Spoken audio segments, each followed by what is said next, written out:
साथ जयपुर से एक खबर है जहां पर राजस्थान शिक्षा विभाग की वार्षिक परीक्षाओं को लेकर खबर है। राजस्थान बोर्ड की 10वीं और 12वीं की परीक्षाएं 12 फरवरी से होंगी शुरू। बिना प्रवेश पत्र किसी भी छात्र को परीक्षा केंद्र में नहीं मिलेगा प्रवेश। कक्षा 8वीं की परीक्षा 19 फरवरी से होगी आयोजित। कक्षा 5वीं की परीक्षा 20 फरवरी से होगी शुरू। परीक्षाओं के सफल संचालन के लिए शिक्षा विभाग पूरी तरह मुस्तैद। परीक्षा केंद्रों पर सुरक्षा, गोपनीयता और अनुशासन के सख्त निर्देश दिए गए हैं। ब्लॉक और जिला स्तर पर उड़न दस्तों की तैनाती रहेगी। स्थानीय अवकाश का परीक्षाओं पर कोई प्रभाव नहीं पड़ेगा। तो बोर्ड परीक्षाओं की घोषणा, कक्षा 5वीं की परीक्षा 20 फरवरी से होगी शुरू। वहीं जयपुर से खबर है जहां पर पूर्व केंद्रीय मंत्री स्वर्गीय राजेश पायलट की जयंती के अवसर पर उन्हें भावभीनी पुष्पांजलि अर्पित की गई। इस अवसर पर उनके बेटे और कांग्रेस नेता सचिन पायलट ने टोंक में 3 दिवसीय विशाल निःशुल्क दिव्यांग सहायता शिविर का शुभारंभ किया। श्री भगवान महावीर विकलांग सहायता समिति के सहयोग से आयोजित इस शिविर में दिव्यांगों को कृत्रिम अंग, ट्राईसाइकिल और सुनने की मशीनें वितरित की जा रही हैं। इस दौरान सचिन पायलट ने विशेष योग्यजनों के सशक्तिकरण का संकल्प दोहराया और उनके लिए समाज में समान अवसर सुनिश्चित करने का आश्वासन दिया।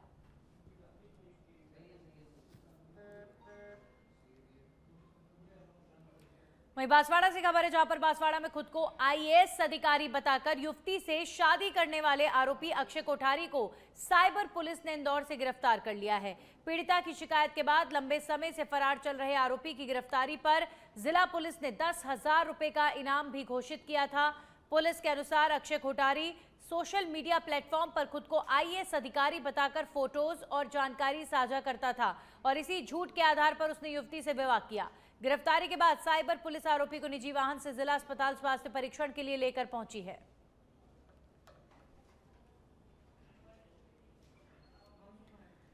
वहीं झुंझुनू के नवलगढ़ से खबर है जहां पर अस्पताल परिसर से दिन दहाड़े मोटरसाइकिल चोरी होने का मामला सामने आया है। जानकारी के अनुसार चुना चौक नवलगढ़ निवासी श्रवण कुमार खटीक सुबह करीब 10 बजे अपनी मोटरसाइकिल जिला अस्पताल की पार्किंग में खड़ी कर अस्पताल के अंदर गए थे। जब वे वापस लौटे तो उनकी मोटरसाइकिल मौके से गायब मिली। पीड़ित ने अपनी बाइक की तलाश में आसपास मौजूद लोगों से पूछताछ की, लेकिन कोई सुराग नहीं लग पाया। इसके बाद पास स्थित एक मेडिकल स्टोर के सीसीटीवी फुटेज देखा गया जिसमें एक व्यक्ति मोटरसाइकिल ले जाता हुआ दिखाई दिया। पीड़ित ने इस संबंध में नवलगढ़ थाने में रिपोर्ट दी है। पुलिस ने पीड़ित की शिकायत पर मामला दर्ज कर लिया है और फुटेज के आधार पर आरोपी की पहचान करने का प्रयास किया जा रहा है। पुलिस का कहना है कि जल्दी मामले का खुलासा किया जाएगा।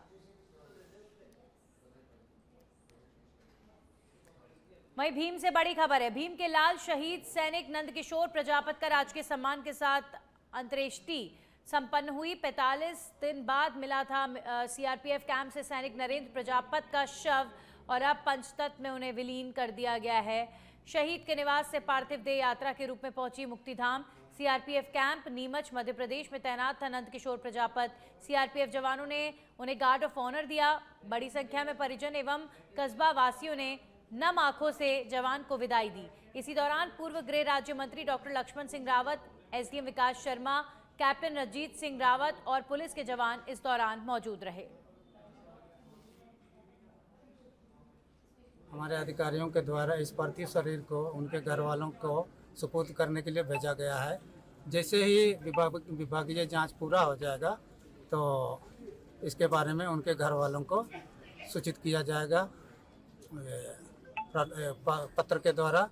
और जहां तक बेनिफिट की बात है तो बच्चे को नौकरी मिल सकता है और उनका जो बेनिफिट हैं, जो भी पैसे हैं उनके, वो सारा सब कुछ मिलेगा और मिसेस को पेंशन ला। और अब खबर सुमेरपुर से है जहां पर पीएम श्री विद्यालय सुमेरपुर में मंगलवार को वार्षिकोत्सव समारोह का आयोजन किया गया। कार्यक्रम के मुख्य अतिथि सुमेरपुर विधायक एवं राजस्थान सरकार के कैबिनेट मंत्री जोराराम कुमावत रहे। विद्यालय पहुंचने पर एनसीसी कैडेट्स ने मार्च पास कर सलामी दी, जबकि छात्राओं ने तिलक और पुष्प वर्षा कर मंत्री का स्वागत किया। समारोह की शुरुआत सरस्वती माता की प्रतिमा के समक्ष दीप प्रज्वलन से हुई। प्रधानाचार्य विजय सिंह गुर्जर ने मंत्री कुमावत का माला, साफा और स्मृति चिन्ह भेंट कर सम्मान किया। मंत्री ने विद्यार्थियों को अनुशासन और मेहनत के महत्व का संदेश देते हुए माता पिता और विद्यालय का नाम रोशन करने पर जोर दिया। इस अवसर पर प्रधानाचार्य ने पिछले वर्ष का वार्षिक प्रतिवेदन प्रस्तुत किया। उत्कृष्ट परीक्षा परिणाम देने वाले 140 छात्रों को मंत्री के हाथों स्मृति चिन्ह और प्रशंसा पत्र देकर सम्मानित किया गया।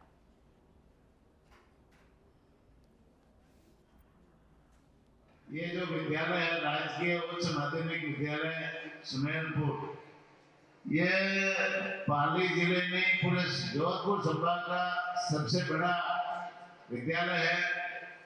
विद्यार्थियों की संख्या पूरे जोधपुर संभाग में सबसे ज्यादा विद्यार्थियों की संख्या इस अपने सुमेरपुर के विद्यालय में है और निश्चित रूप से ये एक अनुशासित तरीके से चलने वाला विद्यालय है।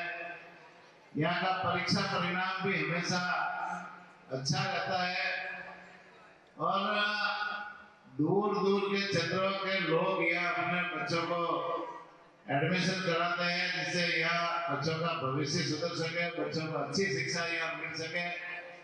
मैं सभी विद्यालय के अध्यापक वृंद है उनको धन्यवाद देना चाहूँगा। ये सारा आप लोगों की मेहनत के कारण से ये सुमेरपुर का विद्यालय का इतना बड़ा नाम हुआ है और पूरे शिक्षा विभाग में निश्चित रूप से जहाँ पर भी जाते हैं सब जगह सुमेरपुर का जो सीनियर सेकेंडरी विद्यालय है इनकी प्रशंसा होती है। और अब खबर अलवर से, जहां पर खेरली के समीपवर्ती गांव खेरली रेल के पास मंगलवार को रेंटल कार पलटने से 4 लोग गंभीर रूप से घायल हो गए। जानकारी के अनुसार वैन में 21 वर्षीय शुभम, उसके बहन सलोनी और मौसी की 2 बेटियां समेत 4 लोग सवार थे ये टोटल। और कार मालिक मुकेश जाटव के मुताबिक शुभम वीडियो कॉल पर बात करते हुए गाड़ी चला रहा था और इसी दौरान नियंत्रण खो बैठा और हादसा हो गया। कार टोल नाके से पहले अनियंत्रित होकर पलट गई। प्रत्यक्षदर्शियों के अनुसार गाड़ी ने 4 पलटियां खाईं। पास ही काम कर रहे मजदूरों ने उन्हें बाहर निकालकर टेम्पो में बिठाया और उपजिला अस्पताल पहुंचाया। गंभीर रूप से घायल 3 लोगों को हायर सेंटर रेफर किया गया, जबकि एक का इलाज उपजिला अस्पताल में जारी है। पुलिस ने भी अस्पताल पहुंचकर स्थिति का जायजा लिया। इस हादसे ने परिजनों और गांव में कोहराम मचा दिया है।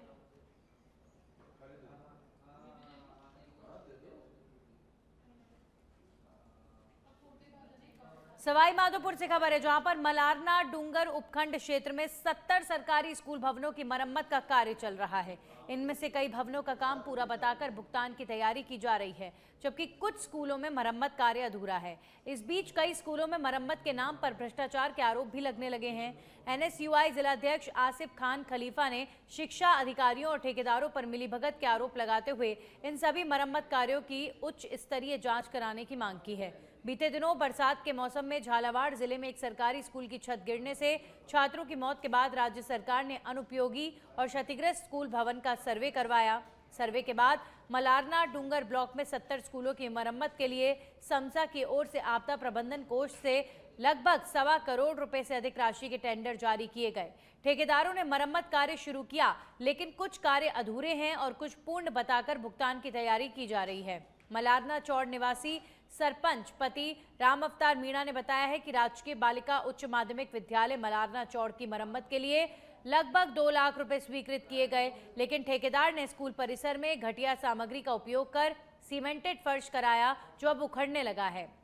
अधिकारी जांच की बात कर रहे हैं, लेकिन ये स्पष्ट नहीं है कि सभी 70 स्कूलों के मरम्मत कार्य की जांच की जाएगी या फिर नहीं। डूंगर ब्लॉक की बात करें तो लगभग 70 स्कूलों को 1.25 करोड़ प्लस का बजट दिया गया और उस बजट में अधिकारियों की और ठेकेदारों की मिली भगत के चलते सिर्फ खाना पूर्ति की जा रही है। लगातार अधिकारी को शिकायत की गई मेरे द्वारा, ठेकेदारों से मिला गया, मास्टरों से मिला गया, लेकिन टीचरों को ये तक नहीं बताया गया कि मेजरमेंट कितना है, कितना पैसा किस काम के लिए है और इन ठेकेदारों के द्वारा खाना पूर्ति की जा रही है। सक्षम स्तर पर शिकायत करने के बाद भी कोई कार्रवाई नहीं की जा रही। मेरी सरकार से मांग है, आपदा राहत मंत्री जी से मांग है कि इस मामले को संज्ञान में लें और इनके द्वारा जो लापरवाही की जा रही है उसका पर्दाफाश कर सही गुणवत्ता। स्कूल मरम्मत के लिए 1,95,000 रुपये आए थे। हमने मरम्मत का कोई विकल्प नहीं होने के कारण चौक में ये सीसी बनवाया है। इसमें 1680 वर्ग गज उन्होंने बताया उसके अनुसार, परंतु जो माल मटेरियल लगाया है उसमें वो थोड़ा कमज़ोर लग रहा है। अभी हमने देखा इसकी गुणवत्ता खराब है, फर्श की गिट्टियाँ उखड़ रही है, साइड में मिट्टी नज़र आ रही है साफ जब देखते हैं तो। इसको लेके आप क्या कहेंगे? इसमें उन्होंने एक तो वाइब्रेटर लगाया नहीं और एक सीमेंट कम डाला है इसमें। तो आपने उस वक्त रोका नहीं। दूसरा, आप कह रहे हो मरम्मत की कोई विकल्प नहीं था हमारे पास। ये सामने मैं देख रहा हूँ बिल्डिंग में दरारें आ रही हैं, इन दरारों को भी हम ठीक करा सकते थे जब मरम्मत के लिए दरारों के में 1,95,000 रुपये लैप्स हो जाता है। दरार इतनी नहीं है। बीकानेर के छतरगढ़ से खबर है, जहां पर अज्ञात वाहन की टक्कर से बाइक सवार की मौत होने की खबर सामने आ रही है। 507 हेड के पास बाइक सवार को अज्ञात वाहन ने मारी टक्कर। हादसे में बाइक सवार मनदीप सिंह की मौके पर मौत हो गई है। सूचना के बाद छतरगढ़ पुलिस पहुंची मौके पर। पुलिस ने अज्ञात वाहन की तलाश शुरू कर दी है। तो बीकानेर के छतरगढ़ में हादसा और हादसे में बाइक सवार की मौत हो गई है। 507 हेड के पास ये हादसा हुआ है।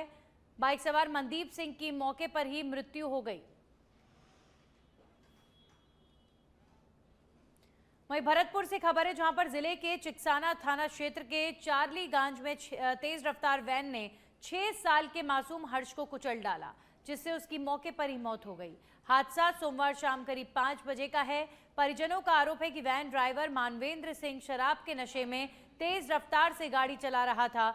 मृतक के ताऊ मेघ सिंह ने जानकारी दी है कि 4 दिन पहले भी ड्राइवर को स्पीड कम रखने के लिए टोका गया था, लेकिन उसने जान से मारने की धमकी दी थी। हादसे के बाद आरोपी ड्राइवर मौके से फरार हो गया है।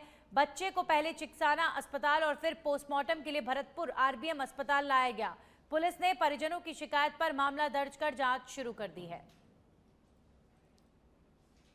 4 दिन पहले मैं अपने दरवाजे से खड़ा था, जिसने अब गाड़ी से बच्चा मारा है उसको मैंने 4 दिन पहले रोका घर पे। वो उधर से आ रहा था पुलिया की तरफ से, उसने मैंने हाथ दे के गाड़ी उसकी रोकी 4 दिन पहले। मैंने लाला बेटा तो इतनी तेज गांव में आके गाड़ी मत चलाया कर। तो उसने मेरे से बोला मेरी गाड़ी तो ऐसे ही चलेगी, तेरे को क्या दिक्कत है। जब मेरे बाप ने कुछ कहा था तू कौन होता है, मैंने कहा कोई तू मारेगा, दारू पी के चला रहा गाड़ी है, भाई मेरे को कौन क्या करेगा। मैंने कही मारेगा कोई बात नहीं, तू हट जा नहीं तो ये मार दूंगा, नहीं किसी दिन तेरे सबको खत्म कर दूंगा। और ये बंदा दारू पी रहा फिर निकल गया। फिर कल शाम को 5:30 बजे बच्चा मेरा दारू पी के गाड़ी लेके आया, उधर से मेरा बच्चा जा रहा था दुकान से सामान लेके आ रहा था, तो बच्चा जस्ट बिल्कुल साइड में था, जबरदस्ती चढ़ा के दोनों पहिया मार कर कौन क्या नाम है उसका? वहीं जालोर शहर में हुए हिट एंड रन के एक दर्दनाक मामले में एफआईआर दर्ज होने के 15 दिन बाद भी आरोपी की गिरफ्तारी न होने से पीड़ित परिवार ने पुलिस प्रशासन पर लापरवाही के गंभीर आरोप लगाए हैं। मामले में पीड़ित खासाराम माली ने जानकारी दी है कि 23 जनवरी 2026 को उनके पिता चुन्नीलाल और माता नैनू देवी स्कूटी से जा रहे थे, तभी बाईपास हाईवे पर बिशनगढ़ की ओर से तेज रफ्तार स्कॉर्पियो ने टक्कर मार दी और चालक मौके से फरार हो गया। हादसे में दोनों गंभीर रूप से घायल हो गए। इलाज के दौरान 29 जनवरी को चुन्नीलाल की पालनपुर में मौत हो गई, जबकि नैनू देवी का इलाज जारी है। बहुत ही बड़ा सिस्टम का लूप होल है कि कोई भी दूसरे नंबर से आप फास्टैग कोई दूसरी गाड़ी चला सकते हो, ऐसा पुलिस का अभी तक ये पुलिस की जांच में ऐसा आया है। तो मेरा तो मीडिया के माध्यम से ये भी संज्ञान है कि भाई जब हमने खुद पुलिस विभाग को ये उस गाड़ी का नंबर और उस पर्सन का पुलिया भी प्रोवाइड करवाया। मैं आपको मीडिया के माध्यम से बताना चाहूँगा कि ये जो आदमी है वो गाड़ी चला रहा है, चलो गाड़ी का तो सस्पेक्ट हो सकता है कुछ संज्ञान, पर इस आदमी को अभी तक नहीं पकड़ा गया है। जो एक पुलिस की जो कार्रवाई है जो पूरे राजस्थान लेवल पर, उसके बारे में भी कुछ एक सोचनीय। जैसे मालूम पड़ा हमको, उनको हम हॉस्पिटल लेके गए, उन्होंने हॉस्पिटल से वहाँ से रेफ़र कर दिया। बहुत मतलब सीरियस थे, जिसमें छोटे आई थी, दोनों पैर टूट गए थे भाभी जी के, और भैया के माथे में सिर हो गई थी, दर्द था, रीढ़ की हड्डी में दर्द था, और हमको रेफ़र किया पालनपुर वहाँ इलाज करवाया। इलाज के दौरान 29 तारीख को भाई ऑफ हो गए, हम ले आए, लेकिन अभी तक पुलिस ने कोई कार्रवाई नहीं की है, इसलिए हमको यहाँ आना पड़ा है और 2 दिन का टाइम दिया है। उसके बाद हमारा काम नहीं हुआ तो बड़ी खबर का रुख करेंगे। उप मुख्यमंत्री दिया कुमारी कल पेश करेंगी बजट। कल 11 बजे विधानसभा में बजट पेश होगा। उप मुख्यमंत्री ने वित्तीय वर्ष 2026-27 के बजट को अंतिम रूप दिया है। प्रमुख शासन सचिव वैभव गालरिया, सचिव वित्त टीना सोनी, सचिव वित्त राजन विशाल, सचिव वित्त विभाग कुमारपाल गौतम, निदेशक वित्त विभाग ब्रिजेश किशोर शर्मा भी इस दौरान उपस्थित रहे। ये तस्वीरें उस दौरान की हैं जब फाइनल स्वरूप दिया गया बजट को, और फाइनल अप्रूवल के साथ अब बजट जो है वो पिटारे में बंद हो चुका है। कल ये पिटारा खुलेगा। इस बजट में जनता के लिए क्या रहेगा खास, कल 11 बजे सबके सामने होगा। दिया कुमारी जो डिप्टी सीएम भी है प्रदेश की और वित्त विभाग का प्रभार भी है उनके पास, तो कल दिया कुमारी बजट पेश करेंगी। वहीं सीकर के लक्ष्मणगढ़ से खबर है, जहां पर अभियोजन विभाग का कार्यालय 4 किलोमीटर दूर बनाए जाने के निर्णय के विरोध में आज लक्ष्मणगढ़ अभिभाषक समिति की बैठक आयोजित की गई। समिति सभागार में हुई इस बैठक में सभी अधिवक्ताओं ने सर्वसम्मति से इस फैसले का विरोध किया। उन्होंने उपखंड न्यायालय का अनिश्चितकालीन न्याय कार्य स्थगन प्रस्ताव पास किया और उपखंड अधिकारी मोहर सिंह मीणा को ज्ञापन सौंपा। अभिभाषक समिति के अध्यक्ष चिरंजी लाल भूरिया ने जानकारी दी है कि राजस्थान सरकार ने अभियोजन विभाग कार्यालय निर्माण के लिए जमीन का प्रस्ताव मांगा था, लेकिन हठ धर्मिता के कारण कार्यालय के लिए 4 किलोमीटर दूर जमीन का प्रस्ताव भेजा गया। अधिवक्ताओं ने न्यायालय परिसर के नजदीक ही कार्यालय बनाने की मांग की है। इस मौके पर लक्ष्मणगढ़ अभिभाषक समिति के समस्त अधिवक्ता मौजूद रहे और उन्होंने अपने विरोध और मांग को लेकर मजबूती से अपने विचार प्रकट किए हैं। यहाँ अभियोजन कार्यालय के लिए एवं म्युनिसिपल कोर्ट के लिए गवर्नमेंट ने बजट दे रही है, तो जगह मांगी थी, तो उपखंड अधिकारी ने अपनी हठ धर्मिता के चलते हुए ये जगह यहाँ से 4 किलोमीटर दूर बंजारा बस्ती में प्रस्तावित किया देने के लिए हम उसका विरोध करते हैं, क्योंकि सरकार की मंशा यह है कि जनता को सस्ता सुलभ न्याय एक ही जगह पे मिले। अगर ये दोनों ऑफिस वहाँ जाते हैं तो दूरी की वजह से उनको ये न्याय प्रभावित होगी। इसलिए हमने एसडीएम से मिलके उनको ये कहा कि सर ये जगह यहीं अलॉट होनी चाहिए। जब तक वो नहीं करेंगे इस जगह, तब तक हम उनके खिलाफ हड़ताल पे रहेंगे, धरना प्रदर्शन करेंगे। सरकार की ओर से क्या मांगा गया है? सरकार ने इनसे अनुमति मांगी है कि ये जगह दी जाए दोनों ऑफिस के लिए, तो उन्होंने। खबर जयपुर से, जहां पर भाजपा और कांग्रेस के 2 दिग्गज नेताओं की हुई मुलाकात। सचिन पायलट और सतीश पुनिया की मुलाकात की खबर है। जयपुर एयरपोर्ट पर आज पायलट और पुनिया की मुलाकात हुई है। सचिन पायलट और पुनिया की मुलाकात की तस्वीर सोशल मीडिया पर शेयर की गई है। दोनों नेताओं की मुलाकात आज जयपुर एयरपोर्ट पर हुई। और अब खबर मध्य प्रदेश के भिंड से है, जहां पर रेत खनन को लेकर कांग्रेस ने प्रशासन के खिलाफ मोर्चा खोलते हुए जोरदार प्रदर्शन किया है। अवैध रेत खनन और ओवरलोड परिवहन के आरोपों को लेकर कांग्रेस कार्यकर्ताओं ने कलेक्टर कार्यालय स्थित खनिज विभाग का घेराव कर जमकर नारेबाजी की। कांग्रेस ग्रामीण जिला अध्यक्ष रामशेष बघेल के नेतृत्व में बड़ी संख्या में कार्यकर्ता रैली के रूप में कलेक्टर कार्यालय पहुंचे, जहां उन्होंने खनिज विभाग और प्रशासन पर मिलीभगत के गंभीर आरोप लगाए। साथ ही कांग्रेस नेताओं का कहना था कि जिले में खुलेआम नियमों को ताक पर रखकर अवैध रेत खनन किया जा रहा है और ओवरलोड वाहन सड़कों पर दौड़ रहे हैं, जिससे न केवल सरकारी राजस्व को भारी नुकसान हो रहा है, बल्कि सड़कें जर्जर हो रही हैं और आमजन की जान जोखिम में है। आज हम सब कांग्रेसी एक तरह से सांकेतिक तरीके से धरना देने आए और शासन को चेताने आए हैं। जिस तरह से यहाँ जो रेत कंपनी है वो खुलेआम है, पूरे जिले में आप देखिए खदानें मात्र भिंड विधानसभा में स्वीकृत हैं, कुछ रौन क्षेत्र में है। ये पूरे जिले में इन्होंने अपने टेंट लगा के और अपने निजी लोग गुंडे लगा के यहाँ अवैध वसूली कर रहे हैं। और खनिज विभाग द्वारा अभी तक मैंने जानकारी मांगी, कोई जानकारी नहीं दी गई। कौन सी खदान का इन्होंने सीमांकन पटवारी द्वारा करवाया, कितने गहरे गड्ढे खुदे, कहाँ से आप निजी लोगों के उसमें से खोद रहे, ना तो मुनारे बने हुए हैं।